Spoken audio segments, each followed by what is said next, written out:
My name is Arpita Gadag, and I am the Director of Fraud Products at Certified as a part of the Trust and Safety team. For those unfamiliar with our Trust and Safety team, we help ensure that every person and every bit of information shared on Certified is safe. We're the team that sets the rules for what makes someone verified or not, and what makes a transaction safe enough to insure or not. And when the technology can't decide, our team of experts steps in to analyze each transaction and to support our customers. This insight and constant collaboration has helped us make some valuable changes this year to the way we verify transactions. Our customers have told us over the last few months that when something goes wrong with the request, generic status labels do not give them enough information to act on. Failed could mean a dozen different things. High risk did not tell you whether it was fixable or serious. And there was no guidance on what to do next. We know this has been a frustration. But fixing this wasn't as easy as just changing a label. We needed to do the hard work of enhancing our underlying technology to keep you and your clients safe and deliver improved next steps without giving away details that a fraudster could exploit. So, we went back to every single status across our core products, send, collect, confirm, and match, and asked ourselves, what does the person reading this actually need to know? The answer was 3 things: what happened, why it matters, and what to do next.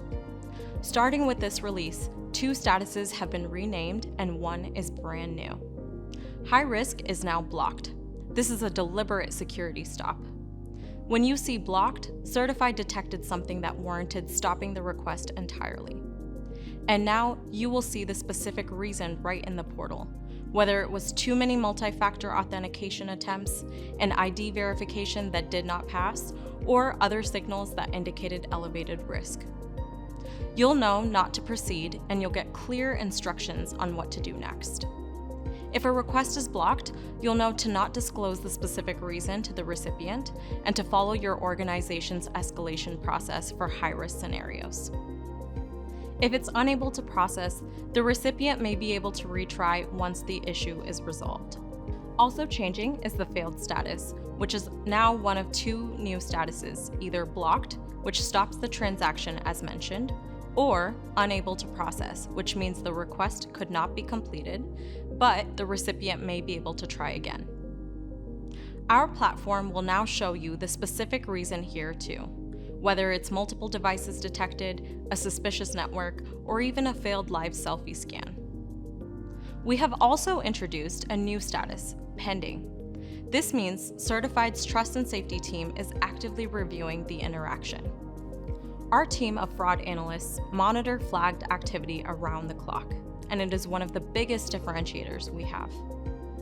We are not just running risk checks behind the scenes, but also providing an enhanced layer of scrutiny by manually investigating any elevated risk in real time. When a status is pending, no action is needed from you or the recipient while we work. This is a temporary status until it either becomes certified or blocked. The status will update automatically, usually within minutes. Every non-green status now includes 3 things: a plain language name that describes what happened, a why it matters explanation, and a what to do next action. No more guessing and no more calling support to understand a status.